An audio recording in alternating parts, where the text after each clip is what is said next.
Praise the Lord. இந்த மாலைவேளையிலும் கர்த்தர் நம்மோடு கூட இடைப்பட இருக்கிறார். ஹல்லேலூயா. இந்த 4 நாட்களும் நம்முடைய அழைப்பை ஏற்று தேவனுடைய கனமான வார்த்தையை நமக்கு சுமந்து வந்த நம்முடைய அன்பு அண்ணன் அகஸ்டின் பாலன் அண்ணன் அவர்களுக்கு எங்கள் சபையின் சார்பாக நாங்கள் நன்றியை தெரிவித்துக் கொள்கிறோம். ஸ்தோத்திரம். Praise the Lord. இப்படிப்பட்ட நல்ல ஸ்லாக்கியத்தை தேவன் நமக்கு இந்த நாட்களிலே கொடுத்திருக்கிறார். ஹல்லேலூயா. ஸ்தோத்திரம். கர்த்தராலே நல்ல பயன்படுத்தப்படுகிற தேவனுடைய தாசன் நம்முடைய அழைப்பை ஏற்று அவர்கள் இவ்வளவு தூரம் கடந்து வந்து நமக்கு இந்த காரியங்களை நமக்கு பகிர்ந்து கொடுக்கிறாங்க. இதுக்கு நாம பாக்கியவான்களாக இருக்கணும். ஹல்லேலூயா. கர்த்தர் நம்ம மேல ஒரு அன்பை வைத்திருக்கிறபடினாலே இப்படிப்பட்ட நல்ல ஸ்லாக்கியங்களை தேவன் நமக்கு கொடுக்கிறார். அதை பயன்படுத்திக் கொள்ள தேவன் நமக்கு இன்னும் அதிகமான கிருபைகளை கர்த்தர் தருவாராக. ஹல்லேலூயா. பிரைஸ். கர்த்தருக்கு சித்தமானால் தொடர்ந்து அடுத்த வருடமும் இப்படிப்பட்ட நல்ல வேதப்பாட வகுப்புகளை நடத்த கர்த்தர் கிருபை தருவார். ஹல்லேலூயா. பிரைஸ். கர்த்தருடைய வருகை தாமதிக்குமானால் அநேக சத்தியங்களை நாம் கேட்டு ஹல்லேலூயா நாம் கடந்து போக கர்த்தர் நமக்கு கிருபை தருவார். அதிகமாய் கேட்கிறது பெருசல, அதில் நம்ம கேட்டபடி நாம் நம்ம ஜீவித்தை மாற்றிக்கொள்ள வேண்டும். ஹல்லேலூயா. கர்த்தர் நமக்கு ஒரு காரியத்தை சொல்வாரானால் நாம் அதை செய்யும் போது அதில் நமக்கு மிகுந்த ஆசீர்வாதம் உண்டு.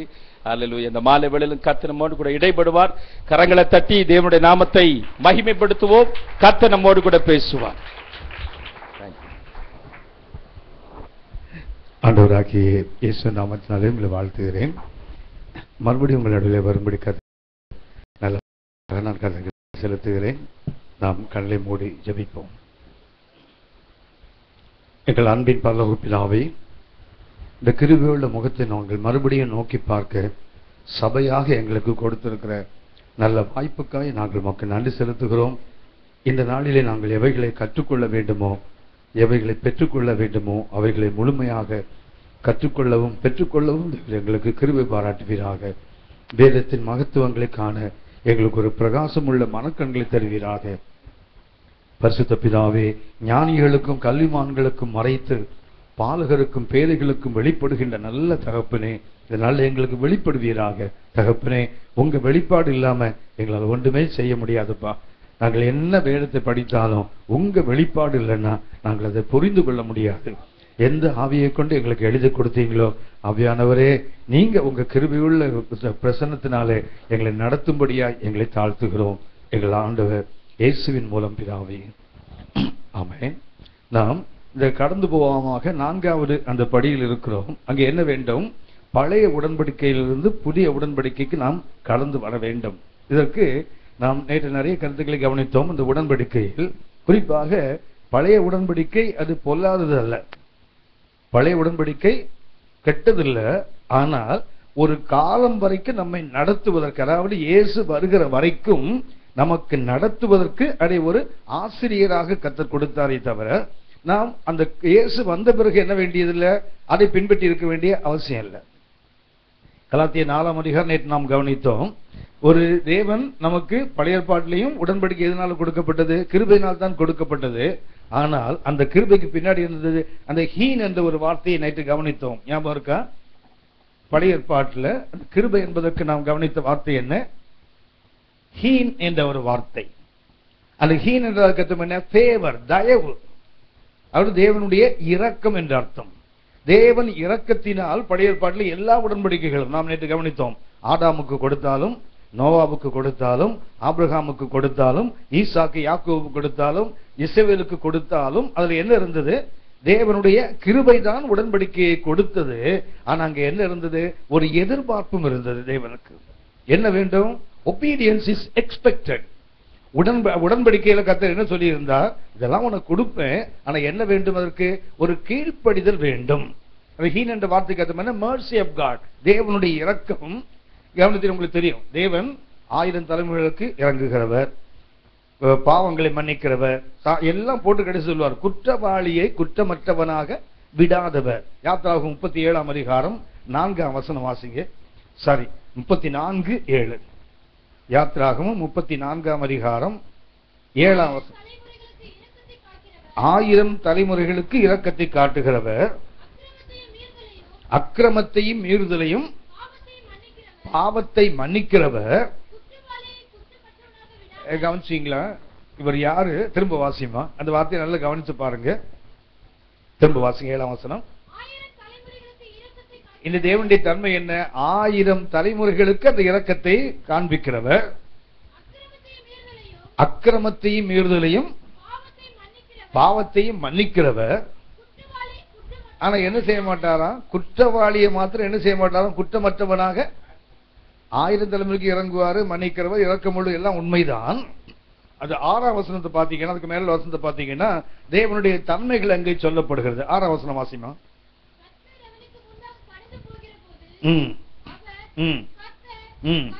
கர்த்தர் இரக்கம், கிருபை, நீடிய சாந்தம், மகா தயவும், சத்தியம் உள்ள தேவன். தேவனுடைய தன்மைகள் எல்லாம் சொல்லிட்டு வர்றார். கர்த்தர் போகிறார், பிரசன்னம் கடந்து போகிறது, கர்த்தருடைய தன்மைகள் அங்கே சொல்லப்படுகிறது. இவர் எப்படிப்பட்டவர்? எல்லாம் இரக்கமுள்ளவர், ஊக்கமுள்ளவர், எல்லாம் உண்மைதான். ஆனா அவருடைய ஒரு தன்மை என்ன தெரியுங்களா? குற்றவாளியை மாத்திரம் என்ன செய்ய மாட்டாரா? குற்றமற்றவனாக விட மாட்டார். இதுதான் தேவனுடைய தன்மை. அந்த ஹீன் என்ற வார்த்தை இருக்குது. கிருபை உள்ள தேவன் தான், எல்லாம் மன்னிப்பாரு, இறங்குவார், எல்லாம் செய்வார். ஆனால் என்ன செய்ய மாட்டாரு? குற்றவாளியை மாத்திரம் என்ன செய்ய மாட்டார்? குற்றமற்றவனாக விட மாட்டார். இது பழைய ஏற்பாட்டுல தேவன் கொடுத்த அந்த கிருபை. புதிய ஏற்பாட்டுக்கு வந்தீங்கன்னா இந்த கிருபைக்கு பயன்படுத்துகின்ற கிரேக்க வார்த்தை காரிஷ். புதிய ஏற்பாட்டுல கிருபைக்கு என்ன வார்த்தை? காரிஷ் என்ற வார்த்தை. இதுல கிரீக்ல வேணாலும் எழுதி கொள்ளுங்கள். இதான் கிரீக்ல எழுதினா கிருபைக்கு காரிஷ் என்ற வார்த்தை. இந்த காரிஷ் என்ற வார்த்தைக்கு பழைய ஏற்பாட்டின்படி ஹீன் என்ற வார்த்தையின் அர்த்தம் அல்ல, ஃபேவர் அல்ல. இதுக்கு அர்த்தம் என்ன சொன்னா, தேவன் நம்மிடத்திலிருந்து எதையும் எதிர்பார்க்காமல் நமக்கு நன்மைகளை செய்கிறவர். அந்த ஹீனுக்கு என்ன அர்த்தம்? தேவ தயவு, ஃபேவர் ஆஃப் காட், கர்த்தருடைய இரக்கம். அந்த இரக்கத்துக்கு என்ன தேவைப்பட்டது? ஒரு நிபந்தனை இருந்தது. ஆனா அந்த காரிஷ்க்கு என்ன கிடையாது தெரியுங்களா? எந்த எதிர்பார்ப்பும் இல்லாமல் தேவன் கொடுக்கின்ற கிருபை. பழைய ஏற்பாட்டு கிருபை என்ன? God will expect something. நான் சொன்னேன் உங்களுக்கு, obey and be blessed or obey and live, disobey and die. இதுதான் பழைய ஏற்பாட்டு அந்த ஹீன். கீழ்ப்படிந்து ஆசீர்வாதத்தை பெற்றுக்கொள், வாழ்ந்துகொள், கீழ்ப்படியாவிட்டால் செத்துப்போ. ஆனா புதிய ஏற்பாட்டில் அப்படி இல்லை. அதே கிருபை தான். என்ன ஆக தெரியுங்களா? இங்கு கிருபை ஒரு அப்கிரேட் பண்ணப்படுது, அது உயர்த்தப்படுகிறது. என்ன? Without any expectation. இந்த காரிஷ்க்கு அர்த்தம் என்ன? எந்த எதிர்பார்ப்பும் இல்லாமல் தேவன் கொடுக்கின்ற கிருபை. ரோமர் 3ஆம் அதிகாரம் 24ஆம் வசனம் வாசிங்க. Romans chapter 3 and verse 24. இலவசமாய் அவருடைய கிருபையினாலே, கவனிச்சீங்களா? இலவசமாய் அவருடைய கிருபையினாலே கிறிஸ்து இயேசுவில் உள்ள மீட்பை கொண்டு நீதிமான்களாக்கப்படுகிறார்கள். நாம் எப்படி நீதிமான்கள் ஆக்கப்படுகிறோம்? இலவசமாய். பழைய ஏற்பாட்டு கிருபைக்கும் புதிய ஏற்பாட்டு கிருபைக்குள்ள வித்தியாசம் என்னன்னு சொன்னா, பழைய ஏற்பாட்டில் இலவசம் கிடையாது, தேவ தயவுதான். கிருபையினால் தான் ஆதாமிலிருந்து கடைசி பரிசுத்தவான் வரைக்கும் கர்த்தருடைய உடன்படிக்கை என்ன? கிருபையினால் செய்ததுதான். ஆனா அதுக்கு பின்னாடி என்ன இருந்தது? ஒரு எதிர்பார்ப்பு, கீழ்ப்படிய வேண்டும். ஆனால் இயேசு நமக்கு வந்த போது, அதுதான் இந்த கலாத்தியர் 4ல வாசித்தோம். ஒரு ஆசிரியர் கொடுக்கப்பட்டார். அவன் என்னதான் ஒரு பிரபுவுக்கு, ஒரு ராஜாவுக்கு பிள்ளையாக இருந்தாலும் பிதா குறித்த காலம் வரைக்கும் என்ன செய்யணும்? அடிமைக்கு அடிமையாக இருக்க வேண்டும். நியாயப்பிரமாணம் கொடுக்கப்பட்டதற்கு ஒரு குறித்த காலம் வரும் வரைக்கும். ஆனால் அந்த கலாத்தியர் 4:5 வாசித்தோம், காலங்கள் நிறைவேறின போது ஸ்திரீனிடத்தில் பிறந்தவர். அந்த இயேசு வந்தோன்னு என்ன தெரியுங்களா? இலவசமாய் கிருபை கொடுக்கப்படுகிறது. அதனால தான் நாம் என்ன செய்யக்கூடாது? பழைய உடன்படிக்கையில் இருந்தால், பழைய உடன்படிக்கை என்ன? நீ நன்மை செய்தால் உனக்கு ஆசீர்வாதம். என்னன்னா இன்றைக்கு நம்ம பிரசபீடங்களில் எது அறிவிக்கப்படுது தெரியுங்களா? வாக்குத்தத்தம் என்றால் உனக்கு என்ன உண்டு? ஒரு நிபந்தனை உண்டு. நீ கீழ்ப்படிந்தால் ஆசீர்வாதம், கீழ்ப்படிந்தால் தண்டனை. ஆனால் இது பழைய அந்த சிந்தனை, அந்த சீனாய் மலையின் சிந்தனை தான் நமக்குள்ள இருக்குது. இன்னும் நம்ம என்ன நினைக்கிறோம்? வாக்குத்தத்தங்கள் என்றால் அதுக்கு என்ன வேண்டும்? நிபந்தனை உண்டு. நிபந்தனை இல்லாத ஒரு வாக்குத்தத்தம் கூட பைபிள்ல இல்ல. ஆனால் நம்மால் அதை நிறைவேற்ற முடியாத வாக்குத்தத்தங்கள் நம்ம எல்லாருக்குமே தெரியும். வாக்குத்தத்தம் என்ன? நம்ம என்ன உயர்த்துவது. அதுக்கு கூட என்ன இருக்கும்? ஒரு நிபந்தனை, ஆன் கண்டிஷன் தான். ஆனா பரிதாபம் என்னன்னா, அந்த ஆன் கண்டிஷனை நம்மால நிறைவேற்ற முடியலையே. சோ அந்த நிலை வரும்போது என்ன செய்யணும்? பழைய ஏற்பாடு அங்க நின்றோம். சீனாய் மலை என்ன செய்யணும்? அங்கேயே நின்று விடும். நீ கீழ்ப்படிந்தால் உனக்கு ஆசீர்வாதம், வாழ்ந்துகள். நீ கீழ்ப்படியாவிட்டால் go and die. நேற்று நாம் கவனித்தோமே, யாத்திராகமம் 24ஆம் அதிகாரம் 4 முதல் 8 வசனங்கள்ல கர்த்தர் பிரமாணத்தை கொடுத்த போது மோசே ஒரு புத்தகத்தில் எழுதினார். எழுதி கீழே வந்து ஜனங்கள் காதுகள் கேட்க வாசித்தார். அப்போது வாலிபர்கள் எழுந்து என்ன சொல்றாங்க? மிருகங்களை பலியிட்டார்கள். அந்த இரத்தத்துல பாதி தேவ சமூகத்தில் ஊற்றப்பட்டது, மீதி மக்கள் மேல் தெளிக்கப்பட்டது. அதுக்கு அர்த்தம் என்ன? ஒரு உடன்படிக்கையை நிறைவேற்ற வேண்டுமானால் 2 பேருக்கும் பங்கு இருக்காது. தேவனும் ரத்தம் சிந்த வேண்டும், மனிதனும் என்ன செய்யணும்? கீழ்ப்படியாவிட்டால் அவனும் ரத்தத்தை சிந்த வேண்டிய ஒரு அவசியம் இருந்தது. அதுக்கு அர்த்தம் என்ன? பழைய பாட்டின் சிந்தனை என்ன? பழைய அந்த நியாயப்பிரமாணத்தின் சிந்தனை என்ன? பழைய உடன்படிக்கையின் அந்த எண்ணம் என்னவென்றால், கீழ்ப்படியாவிட்டால் தேவன் உனக்கு என்ன கொடுத்தாலும் அது பயன் இல்லை. நேற்று நாம ரொம்ப தெளிவாக கவனித்தோம். சங்கீதம் 89 தாவீது கர்த்தர் கிருபையாய் உடன்படிக்கை ஏற்படுத்தினார். அவர் சொன்னார், என் பரிசுத்தத்தின் பேரில் தாவீதுக்கு ஆணையிட்டேன், நான் தாவீதுக்கு என்ன செய்ய மாட்டேன்? பொய் சொல்ல மாட்டேன் கர்த்தர் சொன்னாரு. ஆனா அதே சங்கீதம் 89:49 கவனித்தோம், ஆண்டவரே உங்களுடைய பூர்வ கிருபைகள் எங்கே? தாவீதுக்கு சொன்னீங்களே, உங்க உண்மையின் மேல் ஆணையிட்டீங்களே, ஆனா இப்ப நீங்க அந்த கிருபை எங்களுடைய எடுத்துட்டீங்களே, தாவீதின் கிரீடத்தை நீங்க தரையில தள்ளிட்டீங்களே, ஆனா அவமா அப்படிதான் கேட்கிறாங்க. அப்படியானால் பழைய ஏற்பாட்டின் சிந்தனை, இன்னும் சொல்ல போனா நல்லா கவனித்துக் கொள்ளுங்கள். இன்னைக்கு ஒரு புதுசா ஒரு உபதேசம் வருது, பழைய ஏற்பாடு வேண்டாம், பழைய ஏற்பாடு வேண்டாம், புதிய ஏற்பாடு மாத்திரம் போதுங்கிற இடத்துக்கு இன்னைக்கு வருகிற சபை. நான் அங்க இல்ல. பழைய ஏற்பாடு இல்லாமல் புதிய ஏற்பாடு வர முடியாது. பழைய ஏற்பாடு இல்லாமல் புதிய ஏற்பாடு முழுமை அடையாது. பழைய ஏற்பாடு நிழல் என்றால் புதிய ஏற்பாடு பொருள். அந்த பல நிழலை புரிந்து கொண்டால் தான் பொருளை நமக்கு என்ன செய்ய முடியும்? தெளிவாக விளங்கிக் கொள்ள முடியும். அதனால பழைய ஏற்பாடு வேண்டாம் என்ற கூட்டம் நான் அல்ல. ஆனால் அந்த பழைய ஏற்பாட்டின் பிரமாணத்தின் சிந்தனையை நாம் மாற்றிக்கொள்ள வேண்டும். ஏன்னா பழைய ஏற்பாட்டில் கிருபையினாலே கர்த்தர் உடன்படிக்கையை கொடுத்தார், அதை நிறைவேற்ற அவங்களால முடியல. ஆதாமுக்கு ஆதியாகமம் 2:16 வாசித்தோம், நீ எல்லாவற்றையும் சாப்பிடலாம், இதை சாப்பிட்டா செத்து போயிடுவேன். கர்த்தர் கூட ஒரு எச்சரிப்பையும் சேர்த்து தான் கொடுத்தார். நாம் நேற்று கவனித்தோம், யோசியா 6:7 வாசித்தோம், அவர்கள் ஆதாமை போல உடன்படிக்கையை மீறி, ஏன்னா அந்த உடன்படிக்கையை காத்துக்கொள்ள முடியல அவங்களுக்கு. நோவாவுக்கு தெரியும் உங்களுக்கு என்ன செய்யணும், கீழ்ப்படிய வேண்டும். அதுதான் தேவன் கூட, கீழ்ப்படிந்தால் உனக்கு ஆசீர்வாதம். ஆபிரகாம் எடுத்துக்கொள்ளுங்க, அவன் கீழ்ப்படிந்தான், அவனை ஆசீர்வதித்தேன். இதுதான் தேவனுடைய தன்மை. ஆனால் புதிய ஏற்பாட்டுக்கு வரும்போது, இயேசு வரும்போது நமக்கு என்ன வருது தெரியுங்களா? ரோமர் 3:23 நமது உள்ளங்களில் புதிய ஏற்பாட்டினுடைய அடிப்படை. அது திரும்ப வாசிங்கம்மா 3:24. ரோமர் 3:24. இலவசமாய் அவருடைய கிருபையினாலே கிறிஸ்து இயேசுவில் உள்ள மீட்பை கொண்டு நீதிமான்களாக்கப்படுகிறார்கள். என்ன செய்கிறோம்? கிருபையினாலே நாம் என்ன செய்யப்படுறோம்? இலவசமாய் நாம் நீதிமான்கள் ஆக்கப்படுகிறோம். என்ன? we didn't pay anything. நாம் எதையும் செலுத்த வேண்டிய அவசியம் இல்லை. அது சிலுவையிலே முழுவதும் செலுத்தப்பட்டாயிற்று. இன்னைக்கு நாம் என்ன செய்ய போகுது தெரியுங்களா? அது விசுவாசித்தால் மாத்திரம் போதும். so we can't pay. நம்மால திருப்பி கொடுக்க முடியாது. ஆனா என்ன செய்தால் போதும்? இயேசு சிலுவையில் நமக்காக செய்த அந்த பரிகாரத்தை நாம் விசுவாசித்தாலே போதும். ஆனாதான் இலவசமாய் இயேசுவினுடைய கிருபையினாலே நாம் என்னவாக்கப்பட்டிருக்கிறோம்? நீதிமான்கள் ஆக்கப்பட்டிருக்கிறோம். ரோமர் 5:1 வாசிங்க. ரோமர் 5:1. இவ்விதமாக நாம் விசுவாசத்தினாலே நீதிமான்களாக்கப்பட்டிருக்கிறோம். அங்க என்ன கிடையாது? கிரியைகள் வேண்டாம், என்ன வேணும்? ஃபெய்த் தான் வேணும். நாம் எப்படி நீதிமான் ஆக்கப்பட்டோம்? உங்களுக்கு நல்ல ஞாபகம் இருக்கும். லூக்கா 18 லூக்கா 18 அது 11 பாத்தீங்கன்னா 2 பேர் தேவாலயத்துக்கு போனாங்க இல்லையா? ஒருவன் பரிசேயன், இன்னொருவன் ஆயக்காரன். அந்த பரிசேயன் அவனுடைய நிறைய கிரியைகள் இருந்தது. அவர் என்ன சொன்னார்? நான் என்னுடைய வருமானம் எல்லாவற்றிலும் தசமபாகம் கொடுக்கிறேன், வாரத்தில் 2 நாள் உபவாசம் பண்ணுகிறேன், என்னுடைய எல்லா அந்த ஆயக்காரனை போல இல்லை எல்லாம் சொன்னார் இல்லையா? அவர்கிட்ட கிரியைகள் இருந்தது. ஆனா அவன்கிட்ட இருந்தது ஒண்ணுமே இல்லை. பாவியாகிய என் மேல் அவன்கிட்ட இருந்தது என்ன? அந்த கிருபையின் மேல் இருந்து அந்த ஃபெய்த் மாத்திரம் தான் அவன்கிட்ட எந்த கிரியைகளும் இல்ல. அந்த கிருபையின் மேல் ஒரு குருட்டுத்தனமான ஒரு நம்பிக்கை. பாவியாகி என் மேல் கிருபையாயிரும் வேடம் சொல்கிறது, அவன் அல்ல இவனே நீதிமானாக்கப்பட்டவனாய் தன் வீட்டுக்கு திரும்ப போனான். அப்படின்னா தேவன் இன்றைக்கு எப்படி கிருபைகள் கிரியைகளினால் அல்ல. அந்த கிரியை என்ன? பழைய கிருபை என்ன? ஒரு கிரியை செய்ய வேண்டும், இல்லாவிட்டால் உடன்படிக்கை செயல்படாது. அந்த உடன்படிக்கை அவர்களை கொண்டு விடும். ஆனா புதிய ஏற்பாட்டில் அப்படி இல்லை. கேரிஷ் என்பதற்கு அர்த்தம் என்ன? மிக அற்புதமான வார்த்தை, டிவைன் பவர். அந்த கேரிஷ்க்கு அர்த்தம் என்னவென்றால் டிவைன் பவர், ஒரு தெய்வீக வல்லமை. அது என்ன செய்யுமா? which equips a man to live a moral life. ஒரு ஒழுக்கமுள்ள ஒரு வாழ்க்கை வாழ்வதற்கு இந்த கேரிஷ் என்ன பண்ணுமா? அவனை தகுதி உள்ளவனாக மாற்றுகிறது. கவனித்துக் கொள்ளுங்கள். இந்த கிருபைக்கு நாம் புரிந்து கொள்ள வேண்டிய அர்த்தம் தெரியுங்களா? என்னால ஒண்ணும் முடியாது, அதான் என்னால ஒன்றும் முடியாதுப்பா, நீங்க தான் என் வாழ்க்கையில் ஏதாவது செய்ய வேண்டும். அப்படின்னா காரிஷம் இஸ் a divine power. அது ஒரு தெய்வீக வல்லமை. அது என்ன செய்யுது? it equips us.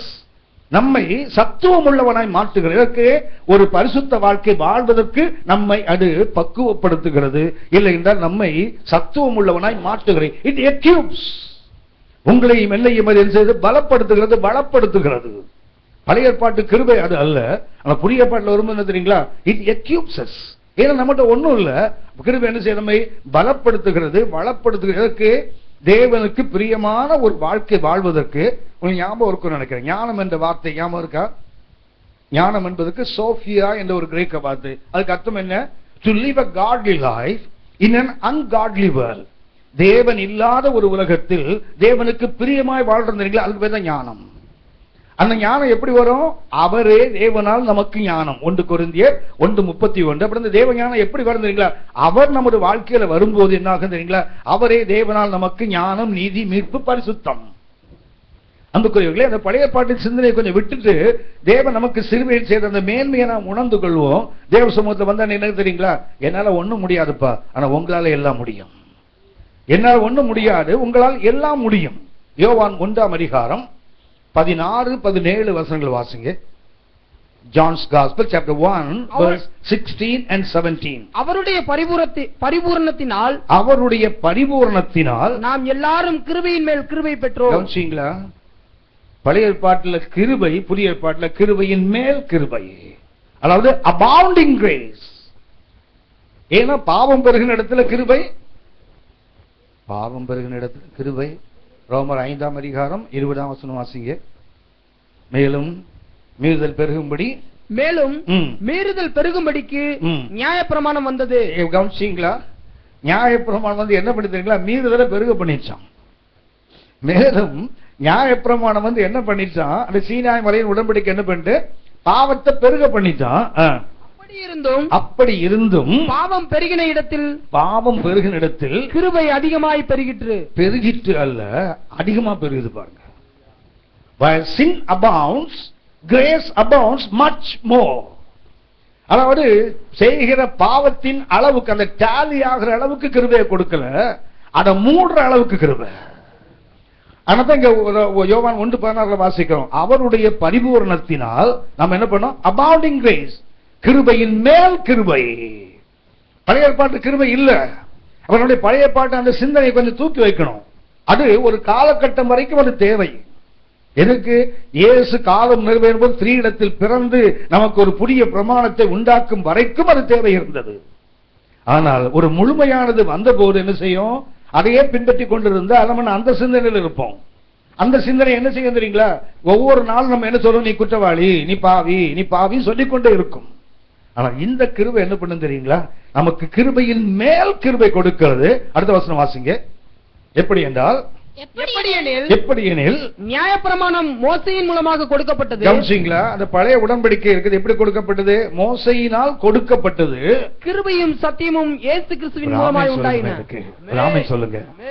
மோசை மூலமா என்ன கொடுக்கப்பட்டது? பிரமாணம் கொடுக்கப்பட்டு, சொல்ல போனா கொல்லுகின்ற வார்த்தை கொடுக்கப்பட்டது. மோசை மூலமா கொடுக்கப்பட்டது என்ன? ரிட்டன் வேர்ட், எழுதப்பட்ட வார்த்தைகள். அந்த வார்த்தை என்ன பண்ணு தெரியுங்களா? ஆளை கொண்டு விடும். obey or you will be destroyed. அதான் நியாயப்பிரமாணத்தின் தன்மை. என்ன சொல்லப்பட்டது அங்கே? மோசை மூலமாக என்ன கொடுக்கப்பட்டது? நியாயப்பிரமாணம் கொடுக்கப்பட்டது. கட்டம் என்ன? கொல்லுகின்ற வார்த்தை கொடுக்க சொன்னார். நான் சொல்லுகிற வார்த்தை ஆவியாகவும் ஜீவனாகவும். வார்த்தை கொல்லும், ஆவி உயிர்ப்பிக்கும். அன்புக்குரியவர்களே, இயேசுவின் கிருபை வித்தியாசமானது. மோசை மூலமாக நியாயப்பிரமாணம் கொடுக்கப்பட்டது. ஆனா கிறிஸ்துவின் மூலமாக கிருபையும். கவனிச்சீங்களா? சத்தியத்தை முதல்ல கொடுத்திருந்தா அது வந்து ஆளை கொன்னுடும். அப்புறம் கிருபை வந்து பிரயோஜனம் இல்லை. This is order of God. கர்த்தர் எதை கொடுக்கிறார்? முதல்ல எதை கொடுத்தார்? கர்த்தர் கிருபையை கொடுத்தாரு. அதுக்கப்புறம் எதை கொடுக்கிறார்? சத்தியத்தை. மோசை மூலமாக என்ன கொடுக்கப்பட்டது? சத்தியம் கொடுக்கப்பட்டது. கவனிச்சு பாருங்க. யாத்திராகமம் 24ஆம் அதிகாரத்துல 20ஆம் அதிகாரத்துல பாத்தீங்கன்னா, கர்த்தர் மலையில் இறங்கி பேசும்போது ஜனங்களாம் அலறுவாங்க. ஐயோ, கர்த்தர் பேசினா நாங்க செத்து போயிடுவோம். மோசை நீங்க கேட்டு சொல்லு. கர்த்தர் சொன்னாரு, சரி அவங்க சொன்னது சரிதான்ப்பா, நான் உங்களுக்கு சொல்லுகிறேன், நீ அவங்களுக்கு சொல்லு. மோசே வந்து சொன்ன போது என்ன சொன்னீங்களா? ஏக சத்தமாய் சொன்னான்னு போட்டிருக்கு. அது ஒரே குரல்.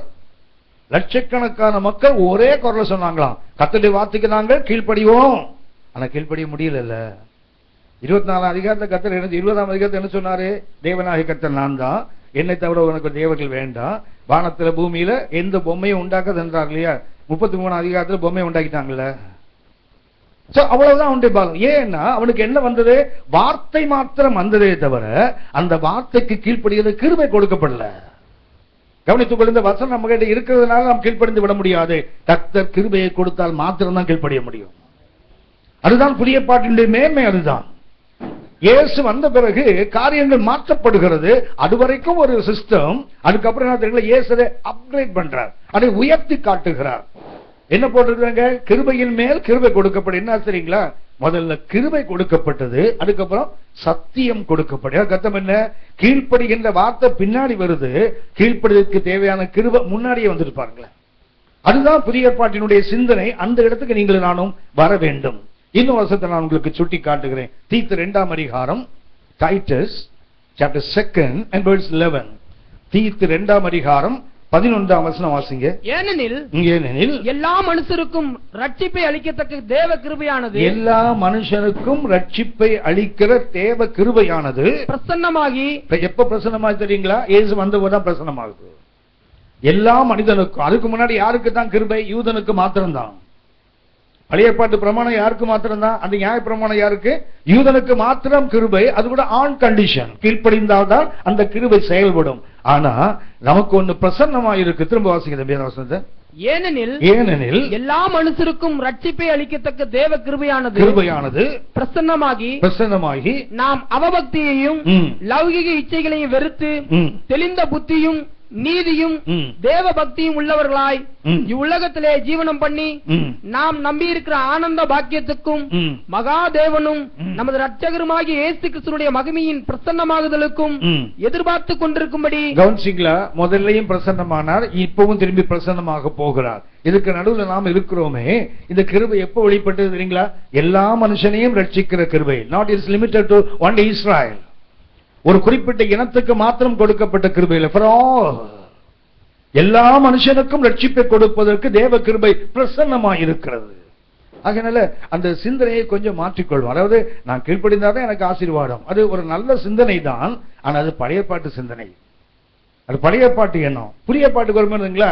என்னால அது முடியலையே. இப்ப யோசிச்சு பாருங்க. ரோமர் 7ஆம் அதிகாரத்துல பரிசுத்த பவுல் சொல்லுகிறார், நன்மை செய்ய எனக்கு விருப்பம் இருக்குது, நன்மை செய்ய என்னால முடியலன்றார்ல.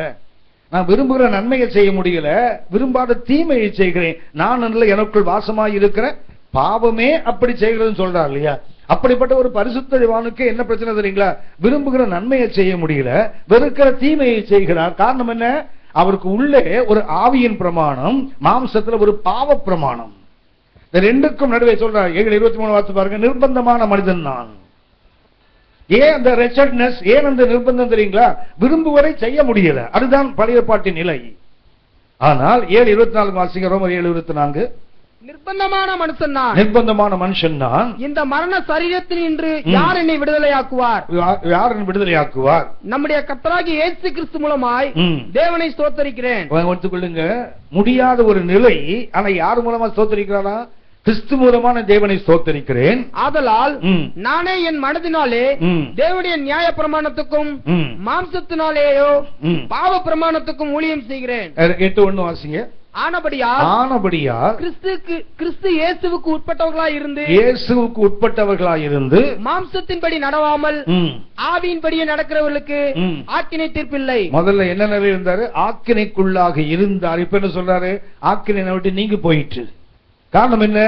தேவனுடைய கிருபை வெளிப்படுகிறது. இயேசுவின் வழியாக என்ன வருது? முதல்ல கிருபை, அதுக்கப்புறம் சத்தியம். அன்புக்குரியவர்களே, இந்த சிந்தனை நமக்கு வேண்டும். இந்த கிருபை என்றால் நான் உங்களுக்கு ஏற்கனவே சொல்லி இருக்கிறேன். வழக்கமா நீங்க மறந்துடுவீங்கல்ல. காலில் சொன்னது கேட்டாலே தகராறு தானே. நான் கேட்கல. இப்போ உங்களுக்கு கவனிங்க. கிருபை என்பதற்கு ஒரு நல்ல ஒரு இல்லஸ்ட்ரேஷன் தான். ஆக்சுவலா அது வேதம் அல்ல, உலகத்தில் சொல்லக்கூடிய ஒரு கதை. ஒரு ஏழை ரொம்ப கஷ்டப்படுறான். அவன் ஜெபித்தானாம். உடனே கர்த்தர் அவனுக்கு தரிசனம் ஆனாராம். உண்மை இல்லை, கதை. என்ன பண்ணானா, தரிசனமாகி சொன்னாராம், ஆண்டவரே உள்ள பாடுபடுறேன்னு எனக்கு எதாவது கொடுக்க கூடாதா? யாரையாரோ கோடீஸ்வரனா இருக்கான், நான் உங்களை நம்புறேன்னு எனக்கு ஏன் இது? அப்ப கடவுள் சொன்னாராம், சரிப்பா, நீ ஒரு வில்லை எடு, ஒரு அம்பை வை, அப்படி நானேட்டு எய்யு, அந்த அம்பு எங்க போய் விழுதோ அங்க தோண்டு, அங்க ஒரு பொக்கிஷம் உனக்கு வச்சிருக்கேன். சொன்னேனே எனக்கு ஆசீர்வாதம் வேணும், அதானே வேணும். டேக் எ போ அண்ட் ஷூட் த ஆரோ. அந்த அம்பு எங்க போய் விழுதோ அங்க தோண்டு உனக்கு பொக்கிஷம் இருக்குது. இவனும் அம்பை ஏறான், தோன்றான். இப்ப நம்ம ஊர்ல ஒரு கோயிலை தோண்டி பொண்ணு கிடைக்கும் சொன்னாங்கல்ல, கரெக்ட் மண்ணு தான் கிடைச்சது. கேடிகள் பண்ற கேடித்தனம் இதெல்லாம். அதையே நம்பி ஒரு அரசாங்கம் தோன்றான் பாருங்கள். இவன் எதுக்கு மேல எவ்வளவு பெரிய முட்டாளா இருப்பான் பாருங்க. சரி விட்டுருவோம் அவங்கள. இவனும் தோண்டி தோண்டி பார்க்கறான், எந்தெந்த திசைக்கோ இழுத்து பார்க்கறான். அம்பு எங்கேயோ போய் விழுது, தோண்டா ஒண்ணும் இல்ல. வெறுத்து போய் கேட்டான், என்னையா நீ கடவுள், வார்த்தையில உண்மையே இல்லையே. உன்னை கத்து சொன்னாரான், டேய் உன்னை அம்பை ஏய சொன்னேன், உன்னை ஏன்னு இழுத்தா சொன்னேன், இழுத்து விட்டா போய் விழுந்தா அங்க இருக்குது. அது ட்ரெஷர் எங்க இருக்குன்னா கிட்ட இருக்குது. இவன் என்ன பண்றான், முழு பலத்தக்கன இழுத்து விட்டா அது 3 மேல் தள்ளி போய் விழுது. கத்த சொன்னார், பொக்கிஷம் எங்க இருக்குது, உன் கிட்டதான் வச்சிருக்கேன், மெதுவா அப்படி இழுத்து விட்டா கீழே வந்துடும். கிருபை என்பது இல்ல, மெதுவா இழுத்து விடுங்க, அங்க கிட்ட இருக்கு கிருபை. கிருபை என்பது இழுத்து நம்ம முழு பலம் கொண்ட மட்டும் இழுத்தோ அப்படி விட்டா அங்க கிருபை இல்ல, நம்ம காலடியில கிருபை கத்த வைத்திருக்கிறார். தேவனுடைய வார்த்தையை நான் மாத்திரம் விசுவாசத்தால் போடும். ஒரு அப்பாவும் பையனும் ஒரு நாள் ரயில்வே ட்ராக் வழியா நடந்து போறாங்க. போகும்போது பையன் கேட்கறான் அப்பாட்ட, அப்பா ஏசு உள்ளத்துக்குள்ள இருக்காருன்னா எப்படி கண்டுபிடிக்க முடியும்? ஒன்னு அப்பா சொன்னாரு, டேய் ரயில்வே ட்ராக்ல பக்கத்துல ஒரு ஷெட் ஒன்று, ரயில்வே ஷெட் இருக்குது. அங்க என்ன பண்றாங்கன்னா, அந்த வேகன் இருக்கு பாத்தீங்களா, அந்த வேகன்ல வீல் இருக்கும் இல்லையா, ட்ரெயின்ல வேகன்ல வீல் இருக்கு இல்லையா, நல்ல கதை கேட்கறீங்கல்ல, தேங்க்யூ. அந்த வீல் இருக்கு தெரியுங்களா, அதுல என்ன பண்ணுவாங்க தெரியுங்களா, தட்டுவாங்க. எதுக்குன்னா கிராக் ஏதாவது இருக்குதான்னு பாக்குறது. அந்த வீல் இருக்கு பாத்தீங்களா, ஏன்னா அதுதான் பிரேக் அப்ளை ஆக வண்டி ஓடுது. என்ன பண்ணுவாங்கன்னா, அப்பா சொன்னாரு, டேய் ஏசு உனக்குள்ள இருக்கிறான்னு எப்படி கண்டுபிடிக்கணும் அப்படின்னா, நீ என்ன பண்ணு, போயிட்டு ஒரு பெரிய சுத்தியல் எடுத்துட்டு அவன் தட்டுறான் பாரு ட்ரெயின், அது வீல டமோன்னு தட்டினா கிராக் இருந்தா சத்தம் வித்தியாசம் வரும்ல, அத மாதிரி ஸ்ட்ரைக் யுவர் ஹார்ட், அடிச்சு இருதயமே உனக்குள் ஏசு இருக்கிறாரான்னு கேளு, உள்ளந்து பதில் வரும், ஆமா அல்லது இல்லைன்னு வரும். அந்த பையன் சொன்னான், அப்பா நீங்க தப்பு தப்பா சொல்றீங்கப்பா.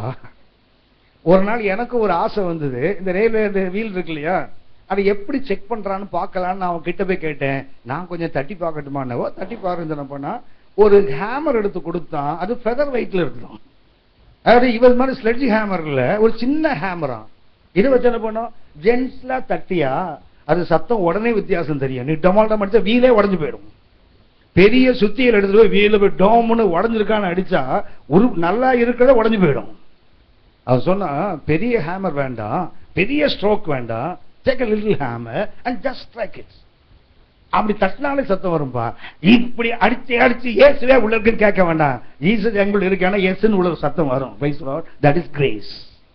இதுதான் கிருபை.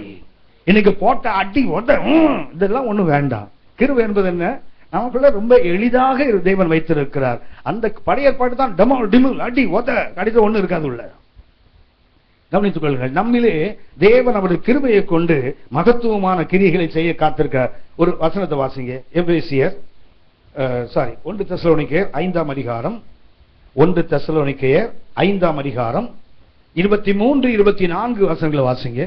சமாதானத்தின் தேவன் தாமே, சமாதானத்தின் தேவன் தாமே உங்களை முற்றிலும் பரிசுத்தமாக்குவாராக. கவனிச்சீங்களா, நம்மை முற்றிலும் பரிசுத்தமாக்குவது நம்மால முடியாது.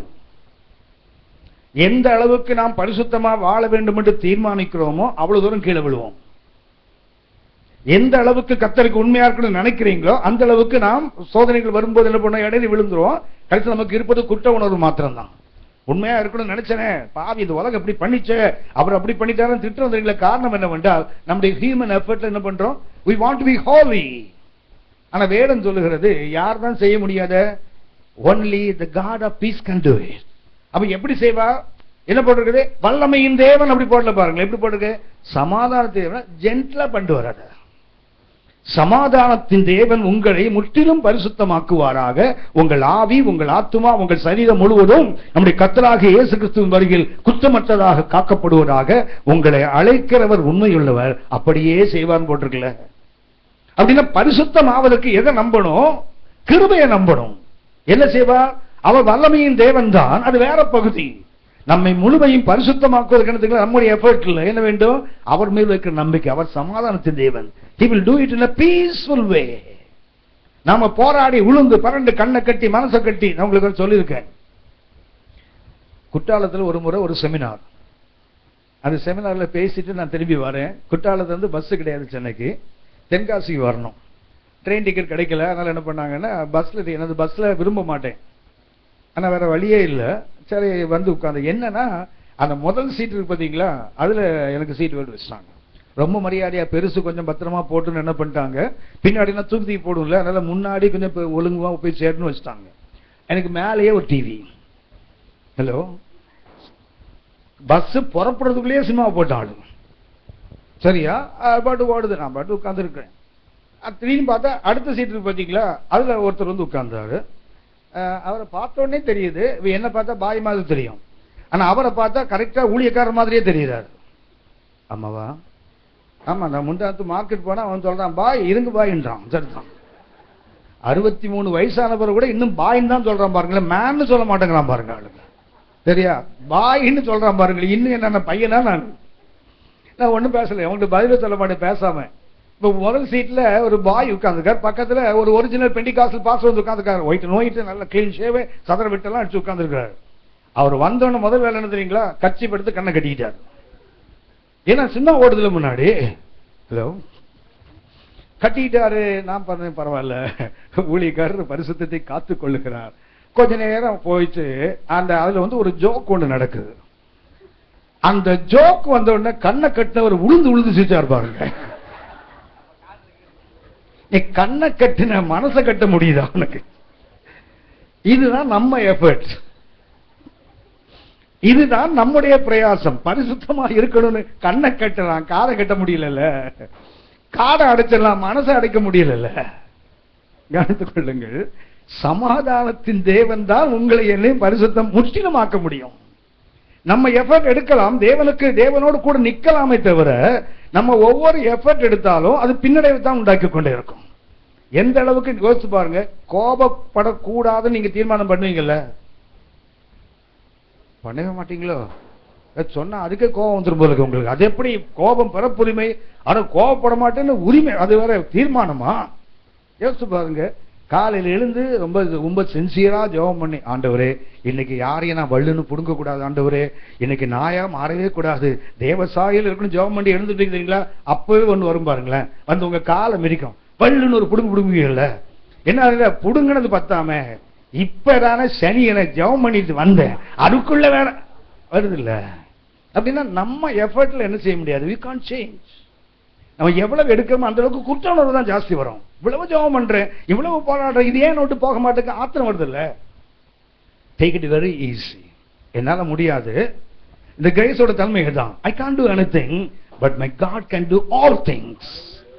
அதுக்கு அர்த்தம் என்ன, அவருடைய வல்லமையில், அவருடைய சத்துவத்துல, அவருடைய குணாதிசயத்துல, அந்த ஆட்ரிபியூட் ஆஃப் காட்ல நமக்கு ஒரு நம்பிக்கை வேண்டும். சமாதானத்தின் தேவன் என்னை முற்றிலும் பரிசுத்தமாக்குவார்.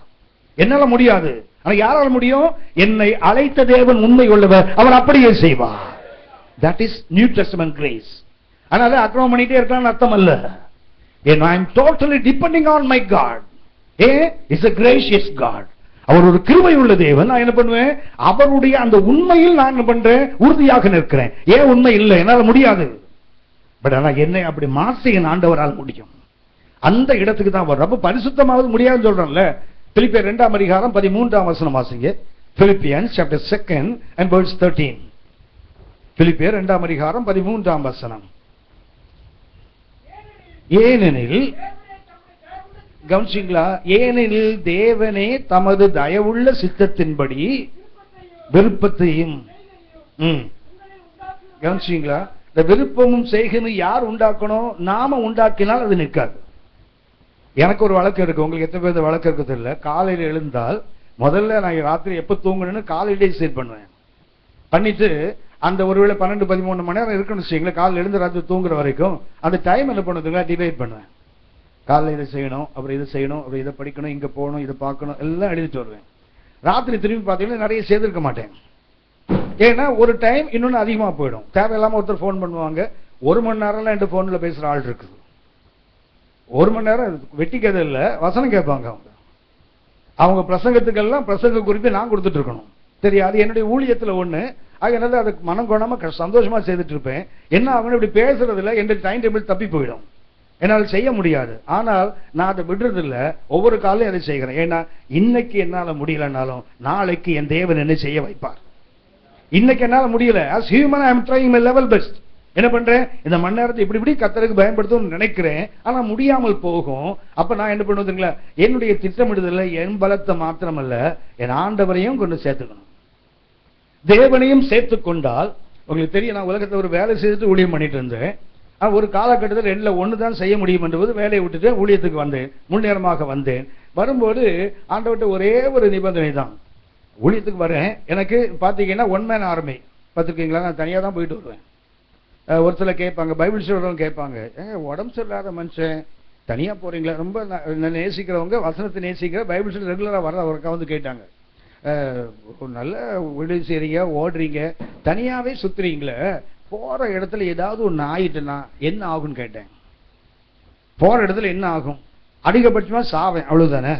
அதை சொல்றதுக்கு அவங்க நாசுக்கா சொல்றாங்க. போற இடத்துல ஏதாவது ஒண்ணு ஆயிட்டா என்ன பண்ணுவீங்க, பிரச்சனையே இல்லை.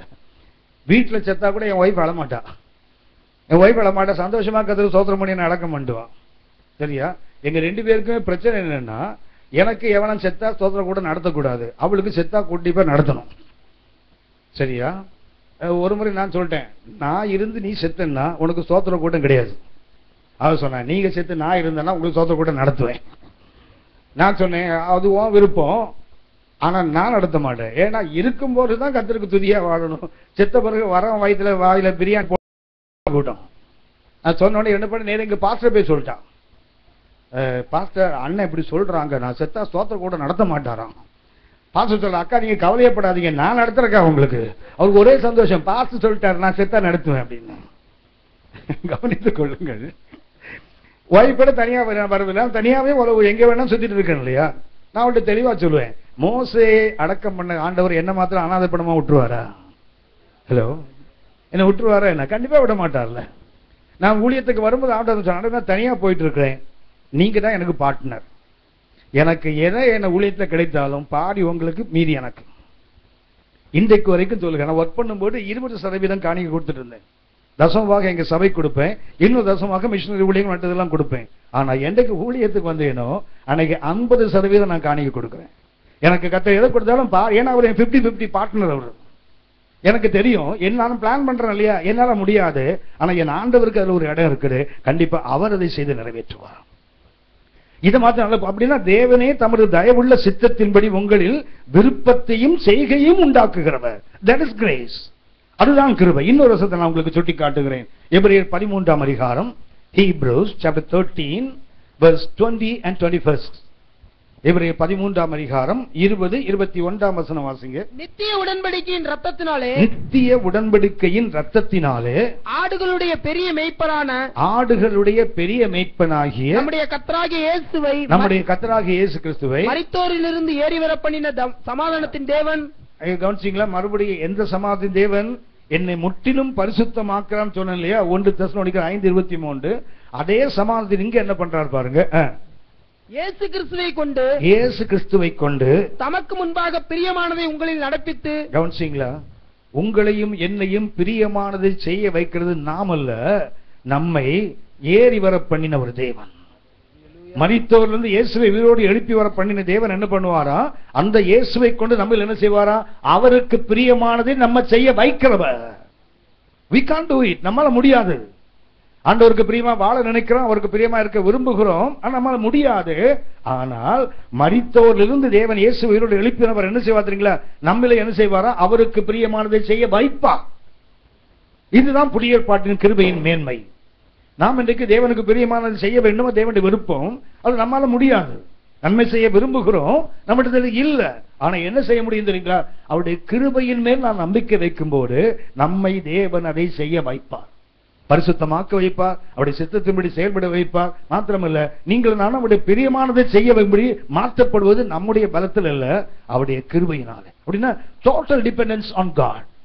புதிய அதான் சொன்னேன், இந்த பழைய பாட்டு அந்த உடன்படிக்கையிலிருந்து புதிய பாட்டு உடன்படிக்கை வர வேண்டும். வந்தால் என்ன ஆகும், 4 கருத்துக்களை உங்களுக்கு வேகமா சொல்லி கடந்து போகிறேன். 1, எபிரேயர் 8ஆம் அதிகாரம் 10-11 வசனங்களை வாசிங்க. எபிரேயர் 8ஆம் அதிகாரம் 10, 11 வசனங்கள். அந்த நாட்களுக்கு பின்பு நான் இஸ்ரவேல் குடும்பத்தாரோட பண்ணும் உடன்படிக்கையாவது என்னுடைய பிரமாணங்களை அவங்களுடைய மனதிலே வைத்து என்ன செய்வாராம் கர்த்தர்? முன்னாடி பிரமாணம் எங்க இருந்தது? கற்பலகையில் இருந்தது. பழைய பிரமாணம் எங்கே இருந்தது? It was on tablets of stone. கற்பலகைகளில் கர்த்தர் எழுதி கொடுத்தார். அது பழைய பிரமாணம். ஆனா இப்ப என்ன சொல்றது தெரியுங்களா? அந்நாட்களுக்கு பின்பு இஸ்ரவேல் குடும்பத்தாரோட பண்ணும் உடன்படிக்கையாவது என்னுடைய பிரமாணங்களை அவர்கள், கவனிச்சீங்களா? கல்லில் எழுதுனா போட்டு உடைச்சிடலாம், மனத்தில் எழுதுனா உடைக்க முடியாது. ஆமென், ஆமென். கல்லிலே எழுதி கொடுத்தார் கர்த்தர். மோசே கோபம் போட்டு உடைச்சிட்டார்ல. ஆனா இப்ப கர்த்தர் என்ன சொல்றாரு? அதை எங்க எழுதுவேன்? அவருடைய மனதில் வைத்து அவைகளை எழுதுவேன், அவருடைய இருதயங்களில் அவைகளை எழுதுவேன். நான் அவர்கள் தேவனாயிருப்பேன், நான் அவர்கள் தேவனாயிருப்பேன், அவர்கள் என் ஜனமாயிருப்பார்கள். கவனித்துக் கொள்ளுங்கள். முதல்ல என்ன ஆகுது தெரியுங்களா? அவருடைய கிருபை என்ன பண்ணுது தெரியுங்களா? இனிமேல் பிரமாணம் எங்க இருக்காது? பழைய பிரமாணம் கற்களில் இருந்தது. இன்னும் சொல்ல போனா அது உடன்படிக்கை பெட்டிக்குள்ளே வைக்கப்பட்டது. உங்களுக்கு தெரியும் நம்புகிறேன், நான் சொல்லியிருக்கேன் உங்களுக்கு. உடன்படிக்கை பெட்டி இருக்கு இல்லையா? இருக்குதா? அதுக்குள்ள 3 பொருள்கள் இருந்தது இல்லையா? கற்பனைகள் எழுதப்பட்ட 2 கற்கள், அடுத்தது ஆரோனுடைய துளித்துக்கோல், 3வது மன்னா வைக்கப்பட்ட பொற்பாத்திரம் இருந்ததுல. சோ அந்த 3ம் நன்மையான அடையாளமா தீமையான அடையாளமா? உடன்படிக்கை கற்கள் நல்லதா கெட்டதா? நல்லது. ஆரோனுடைய துளித்துக்கோல் நல்லதா கெட்டதா? நல்லது. மன்னா வீடு பொற்பாத்திரம் நல்லதா கெட்டதா? நல்லது. ஆனா அந்த பெட்ஸ்மேஷன் ஒருத்தன் தூக்கி பார்த்தானுங்க தெரியுங்களா? உடப்பட்டு செத்தான். ஞாபகம் இருக்கா? ஹலோ, சாமுவேல் காலத்தை திறந்து உதப்பட்டு செத்தான் தெரியுங்களா? 3மே போயிட்டே கேஸ் உள்ள இருக்கு. 3 இருக்கிற உள்ள அந்த 2 கற்கள் எதன் அடையாளம்? இஸ்ரவேல் மக்களுடைய விக்கிரக ஆராதனையின் அடையாளம் அந்த 2 கல். ஹலோ, கொஞ்சம் மூளை அப்படி கொஞ்சம் ஷார்ப் ஆக்குங்களேன். உடன்படிக்கை பெட்டி, அதுக்குள்ள 2 கல் இருக்கு இல்லையா? இந்த கல்லை பார்க்கும்போது என்ன தோணும்? இது முதல்ல எழுதி கொடுக்கப்பட்ட கல் இல்ல, அது உடைக்கப்பட்டு அதுக்கு பதிலாக இங்க ஒண்ணு உட்கார்ந்து இருக்குன்னு அர்த்தம். அப்ப பெட்டிக்குள்ள இருந்த கற்கள் எதை குறிக்கும்? இஸ்ரவேலுடைய கீழ்ப்படியாமையின் அடையாளம். விக்கிரகத்தை பண்ணான் தெரியுங்களா? அதன் அடையாளம். அதை பார்க்கும்போது அவனுக்கு 10 கற்பனைகள் ஞாபகம் வராது. முதல் கல்லை உடைக்கிறதுக்கு காரணம் என்ன? அவனுடைய விக்கிரக ஆராதனை. 2வது என்ன பார்ப்பான்? ஆரோனுடைய துளித்துக்கோலை பார்த்து என்ன தெரியும்? இஸ்ரவேலின் கலகத்தின் அடையாளம். ஆரோன் தான் ஆசாரியனா இருக்கணுமா? நாங்களும் லேவி கோத்திரம் தானே, நாங்களும் ஆசாரியன் இருக்க கூடாதோ? ஆனால் கர்த்தர் துளிக்க வைத்தார். அப்ப அது எதன் அடையாளம்? கலகத்தின், ரெபல்லியன், சிம்பல் ஆஃப் ரெபல்லியன். அடுத்தது என்ன? மன்னா வைக்கப்பட்ட பொற்பாத்திரம். எதன் அடையாளம் தெரியுங்களா? முறுமுறுப்பின் அடையாளம். முதல்ல மன்னா எப்படி இருந்தது? தேனிட்ட பணியாரம், புது ஒலிவ எண்ணெயின் ருசி. ஆனா அப்புறம் இருந்தது எண்ணத்துக்கு இந்த மன்னா. அற்பமாயிட்டுல தேவன் கொடுத்த அந்த உணவின் மேல் அவனுக்கு இருந்தது முறுமுறுப்பு. அப்படின்னா உள்ள இருக்கிறது 3, அது என்ன இருக்குது உள்ள? 3மே நெகட்டிவ் அப்ரோச். புரியுதுங்களா உங்களுக்கு? உடன்படிக்கை 3 இருக்குது, நமக்கு பரிசுத்தமாக அதை பார்க்கிறோம். ஆனா அந்த 3மே 3 நெகட்டிவ் அப்ரோச். ஒன்னு என்ன? மனிதனுடைய விக்கிரகத்தின் அடையாளம். 2வது என்ன? மனிதனுடைய கலகத்தின் அடையாளம். 3வது கர்த்தருடைய மனிதனுடைய முறுமுறுப்பின் அடையாளம். என்னன்னா அதை எது மூடி வச்சிருக்கு தெரியுங்களா? கிருபாசனம். ஆமென், ஆமென். என்ன மூடி இருக்கு மேல? கிருபாசனம். அதான் நம்ம ஆண்டவருடைய தேவனுடைய கிருபை. அப்ப உள்ள இருக்கிறதெல்லாம் ஏடாக ஓடும். மேல எது மூடி இருக்கிறது? நீ அதை தூக்குன அடிபட்டு சாவ. பெட்ஸ்மேஷன் ஜனங்களுக்கு அதான் நடந்தது. என்ன பண்ணாங்க? அந்த கிருபாசனத்தை தூக்கிட்டு உள்ள எட்டி பார்த்தாங்க. உள்ள இருப்பதெல்லாம் கவனித்துக் கொள்ளுங்கள். அதான் பழைய பாட்டு புதிய பாட்டுக்குள்ள கிருபைக்கு வித்தியாசம். அதுதான் பழைய பாட்டு உடன்படிக்கும் புதிய பாட்டு உடன்படிக்கை என்ன? அது கொல்லுகின்றது. கர்த்தருக்கு மகிமை. இன்றைக்கு கிருபையாகிய கிருபாசனமாகிய இயேசு என்ன பண்றாருங்களா? அதை மூடிக்கொண்டிருக்கிறார். பசும் பொன்னினால் செய்யப்பட்ட அந்த கிருபாசனம் இன்றைக்கு மூடி வைக்கப்பட்டிருக்கிறது. தேறின உபதேசங்களால் கர்த்தர் அதை மூடி வைத்திருக்கிறார். அதனால புரிந்து கொள்ளுங்கள். நீங்கள் நானும் இன்றைக்கு ஒரு சில விஷயங்களை நன்மையாக பார்க்கிறோம், தப்பு இல்லை. ஆனா அது கொஞ்சம் ஆழ்ந்து பார்த்தீங்கன்னா தேவனுடைய கிருபை மாத்திரம் தான் வெளிப்படும். தேவனுடைய தேவ தயவு, அப்படி இரக்கம் மாத்திரம் தான் வெளிப்படும். ஆகவே புதிய பாட்டு கிருபை மிக மிக மேன்மையானது. இவ என்ன சொல்ல தெரியுங்களா? உன்னால கீழ்ப்படிய முடியாது. நான் என்ன பண்ணுவேன்? கல்லு எழுதி போட்டா போட்டு உடைச்சிருவேன். கல் எழுதி கொடுத்தா நீ கீழ்ப்படிய மாட்டேன். ஆனால் இப்ப என்ன செய்ய போறேன்? உன் மனதில் நான் எழுதுவேன். அப்படின்னா புதிய பாட்டின் கிருபை என்ன பண்ணும் தெரியுங்களா? எசேக்கியேல் 36ஆம் அதிகாரம், எசேக்கியேல் 36ஆம் அதிகாரம் 26, 27 வசனங்களை வாசிங்க. கவனிச்சிங்களா? இந்த பிரமாணத்தை எழுதுறதுக்கு முன்னாடி கர்த்தர் எதை மாத்திடுறாரு? இருதயத்தை மாத்திடுறாரு. பழைய கேடு தெரியுமே, இருதயமே திருக்குள்ளதும் கேடுள்ளதும். அந்த திருக்கு கேடுல போய் கர்த்தர் பிரமாணத்தை எழுதுனா அது உருப்படுமா? ஏற்கனவே அது கோணல், அதுல கொண்டு போய் கர்த்தர் எழுத இன்னும் கோணலா போயிடும். கர்த்தர் முதல்ல எதை மாற்றுகிறார்? அந்த கோணலும் மாறும், அந்த திருக்கும் கேடும் உள்ள இருதயத்தை போட்டார் ஒரு நவமானதாக. God makes it new. கிருபை அதைத்தான் செய்கிறது. என்ன பண்றாரு? அவனுடைய இருதயத்தை என்ன பண்றாரு? நவமாக மாற்றிவிட்டு உங்கள் உள்ளத்திலே ஒரு ஆமென் சொல்லணுமே. That is the spirit of grace. அந்த ஆவிக்கு பேர் என்ன பேரு? கிருபையின் ஆவி. எபிரேயர் 10ஆம் அதிகாரம் 29ஆம் வசனம் வாசிங்க. Hebrews chapter 10 and verse 29. எபிரேயர் 10ஆம் அதிகாரம் 29ஆம் வசனம். தேவனுடைய குமாரனை காலின் கீழ் மிதித்து, தேவனுடைய குமாரனை காலின் கீழ் மிதித்து தன்னை பரிசுத்தம் செய்த உடன்படிக்கையின் ரத்தத்தை அசுத்தம் என்று எண்ணி கிருபையின் ஆவியை நிந்திக்கிறவன். ஆவிக்கு பேர் என்ன பேரு? Spirit of grace. தேவன் என்ன செய்கிறார்? நம்ம இருதயத்தை புதிதாக்குகிறார். அடுத்து என்ன பண்றாரு தெரியுங்களா? ஒரு நவமான இருதயத்தை கொடுத்து விட்டு அவருடைய ஆவியை, அந்த கிருபையின் ஆவி என்ன பண்றாரு? உள்ளத்தில் வைத்து, தொடர்ந்து வாசிங்க தம்பி. என்ன செய்வாராம்? அந்த புது இருதயம் கொடுக்கும் போதே அந்த all thing passes away. அந்த கடினமான உள்ளம் எடுத்து போடப்பட்டு அல்லது ஒரு புதிதான இருதயம், அப்போ ஒரு கிருபையின் ஆவி ஊற்றப்படுகிறது. சதையான இருதயத்தை உங்களுக்கு கொடுப்பேன்.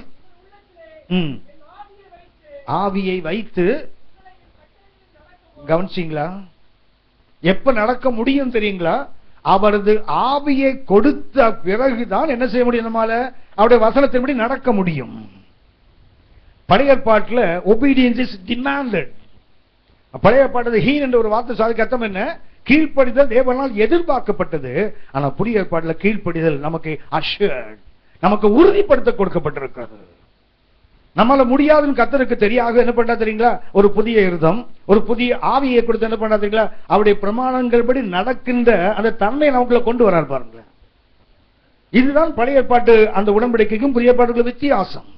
நம்முடைய இன்எபிலிட்டி, நம்முடைய இயலாமையை கத்து தெரிந்து கொண்டு என்ன பண்றாரு? இருதயத்தை மாத்துறாரு. அப்புறம் என்ன பண்றாரு? பிரமாணத்தை கொடுப்பதுக்கு முன்னாடி என்ன பண்றாரு? அவருடைய ஆவி என்ன பண்றாரு தெரியுங்களா? உள்ளத்தில் கொடுத்து, அப்புறம் என்ன பண்றாரு தெரியுங்களா? அந்த பிரமாணங்கள் படி நாம் நடப்பதற்கு, வாசிங்க திரும்ப 26ஆம் வசனம் திரும்ப வாசிங்க. எசேக்கியேல் 36ஆம் அதிகாரம் 26, 27 வசனங்கள். உங்களுக்கு நவமான இதயத்தை கொடுத்து கட்டளையிட்டு எடுத்து போட்டு கொடுப்பேன். உங்கள் உள்ளத்தில் என் ஆவியை வைத்து கட்டளையின்படி நடக்கவும் கை கொள்ளவும். என்ன இப்ப என்ன தெரியுங்களா? நாம செய்ய வேண்டாம். He will make us to do it. பழைய ஏற்பாட்டில் நாம் தான் செய்ய வேண்டும், இல்லைன்னா பிரமாணம் நம்மை கொண்டு விடும். ஆனா புதிய ஏற்பாட்டு பிரமாணம் என்ன தெரியுங்களா? நம்மளால செய்ய முடியாது. God knows our inability. ஒன்னு என்ன பண்றா தெரியுங்களா? உன்னை நான் செய்ய வைப்பேன். எப்படி? I will give my spirit of grace. அந்த கிருபையின் ஆவியை உனக்கு கொடுத்து என்ன செய்வேன்? உன் பிரமாணத்தை உன் உள்ளத்தில் எழுதி, அப்புறம் என்ன பண்ண? உன்னை அதன்படி நடப்பதற்கு நான் உன்னை I will make you. இதுதான். அதனால்தான் பழைய சிந்தனையிலிருந்து வந்துடணும். கீழ்ப்படிந்தால் தான் ஆசீர்வாதம், கீழ்ப்படின சாபம். அது பழைய நிலை. அந்த புதிய பாட்டுக்கு என்ன வரணும்? God is able to make me to do it. என் ஆண்டவருக்கு அவருடைய கிருபை என்ன செய்யும்? என்ன பாவத்தில் நினைக்க விடாது. ஆனா என்ன செய்யும்? நான் பரிசுத்தமாய் வாழ்வதற்கு எனக்கு உதவி செய்யும். அவருடைய வசனத்தின்படி நான் வாழ்வதற்கு, பிரமாணத்தை கை கொள்வதற்கு என்னை பலப்படுத்தும், என்னை நடத்தும். அப்படியே முதலாவது என்ன தெரியுங்களா? அவருடைய கிருபை. அந்த புதிய உடன்படிக்கையில மேன்மை என்ன? God gives his grace. அவருடைய கிருபையை கொடுக்க கர்த்தம் என்ன? நம்முடைய இயலாமையை அவருடைய பலத்தினால நிரப்பி, பரிசுத்த பவுலுக்கு சொன்னார்களே 2 கொரிந்தியர் 12:10, என் கிருபை உனக்கு என்ன போதும், உன் பலவீனத்திலே என் பலன். அப்படின்னா நாம எப்ப பலவீனம் என்று உணர்கிறோமோ அது பலவீனத்தை நிலை கொண்டிருப்பதில்லை, பாவத்தை செய்வதல்ல. என்ன பண்றேன்? Lord, I am unable to do it, Lord. உங்க வசனத்தை நான் படிக்கிறேன், விசுவாசிக்கிறேன், தேவ மனிதர்கள் மூலமா நான் கேள்விப்படுறேன், என்னால செய்ய முடியல ஆண்டவரே. அந்த இடத்துக்கு வரும்போது கர்த்தர் சொன்ன பவுல் 3 முறை ஜெபித்தார்ல, இது நீங்கட்டும் நீங்கட்டும் நீங்கட்டும். God said அது அங்கதான் இருக்கும், அங்கதான் இருக்கும்பா. நான் என்ன பண்ணுவேன்? I will give you my grace. என் கிருபை உனக்கு. கவனித்துக் கொள்ளுங்கள், பரிசுத்த பவுலுக்கு போதுமான கிருபை, நமக்கு அபரிமிதமான கிருபை, கிருபையின் மேல் கிருபை. அதை மாத்திரம் புரிந்து முடியாது. அவருடைய கிருபை என்ன தெரியுங்களா, நம்மை செய்ய வைக்கும். அப்ப என்ன செய்யறதுங்களா, அந்த கிருபைக்கு நம்ம முழுமையாக அர்ப்பணித்தால் அதுவே போதும். இரண்டாவதாக அந்த எபிரேயர் 8ஆம் அதிகாரம் 10ஆம் வசனம் வாசிங்க.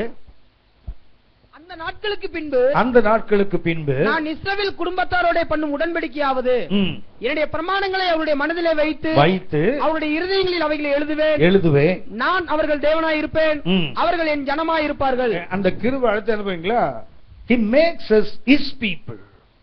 அவருடைய ஜனங்களாக அந்த புதிய உடன்படிக்கை என்ன செய்து மாற்றுகிறது. அவர் நம்முடைய தேவனாய் இருப்பார், எல்லா காலத்திலும் உண்மை. ஆனா நாம் அவருடைய ஜனமாய் இருப்பது எப்போது உண்மை இல்லை இருக்குது சொல்லுவோம், உலகம் உள்ள ஓடி வந்துடும். ஆனால் அந்த கிருபை வந்தபடிங்களா, God will make us his people. அவருடைய ஜனங்களாக நம்மை மாற்றுவார். அது புதிய உடன்படிக்கையின் இரண்டாவது தன்மை. மூன்றாவதாக 11ஆம் வசனம் வாசிங்க. அப்பொழுது சிறியவன் முதற்கொண்டு பெரியவன் வரைக்கும் எல்லாரும் என்னை அறிவார்கள். ஆகையால் கர்த்தரை அறிந்து கொள் என்று ஒருவன் தன் அயலானுக்கும் ஒருவன் தன் சகோதரனுக்கும் போதிக்க வேண்டுவதில்லை. மூன்றாவது என்ன கிடையாது, இந்த கிருபை வந்தால் புதிய அந்த உடன்படிக்கை என்ன பண்ணுறீங்களா, அவரது உள்நோக்கு பார்வையை நமக்கு கொடுத்து விடும். இன்சைட் என்றால் உள்நோக்கு பார்வையே. நாம் இன்னைக்கு என்ன பண்றோம்னா, வெளிநோக்கு பார்வை நமக்கு நிறைய இருக்குது. அவர் சரியில்லை, இவங்க சரியில்லை, இவரு சரியில்லை. இந்த இன்சைட் நமக்கு நிறைய இருக்குது. யாரை பற்றி? அடுத்தவங்களை பற்றி. ஆனால் இந்த புதிய ஏற்பாட்டின் அந்த உடன்படிக்கை வரும்போது என்ன ஆகுது தெரியுங்களா, அவரது உள்நோக்கு பார்வையை கர்த்தர் நமக்குள்ள வைத்திருவார். அப்ப என்ன, nobody needs to teach us. உங்களுக்கு எனக்கு யார் வந்து சொல்ல வேண்டியது, கர்த்தரை அறிந்து கொள் என்று சொல்ல வேண்டியதில்லை. பெரியவனாய் இருக்கட்டும் சிறியவனாய் இருக்கட்டும் எல்லாருக்கும் என்ன ஆகும் தெரியுங்களா, ஒருவனும் வந்து யாருக்கும் உபதேசம் பண்ண வேண்டிய அவசியம் இல்லை. Hello, let us go on மீட்டிங்க்கு வேலையே கிடையாது. இந்த கூட்டத்துக்கு என்ன கிடையாது, வேலையே கிடையாது. இந்த கிருபையை மாத்திரம் ஒழுங்காய் சார்ந்து கொண்டிருந்தால் நமக்கு என்ன வந்தது தெரியுங்களா, அவரது உள்நோக்கு. அதான் சொல்ல போனா, தேவன் எப்படி நம்மை பார்க்கிறாரோ அப்படி நம்மை பார்க்கின்ற கிருபையை கர்த்தர் நமக்கு கொடுத்துருவாரு. ஞாபகம் இருக்கும், என்னாகமம் 14ஆம் அதிகாரம் 24ஆம் வசனம். என்னாகமம் 14:24. என்னாகமம் 14:24. என்னுடைய தாசனாகிய காலேப் என்ன ஆவி, வேற ஆவி. அது என்ன வேற ஆவி, உங்களுக்கு சொல்லியிருக்கேன். வேற ஆவி என்றால் 12 பேர் போனாங்க கானானை சுற்றி பார்ப்பதற்கு. 40 நாட்கள் இஸ்ரவேல் மொத்தத்தை நடந்து வந்தாங்க. அதுல 10 பேர் என்ன பண்ணாங்க, அங்க இருப்பதாக சொன்னாங்க. அங்கே அரணிப்பான பட்டணம் இருக்குது, அங்கே ராட்சசனுடைய புத்திரன் ஏனாக்கு இருக்கிறான், இரும்பு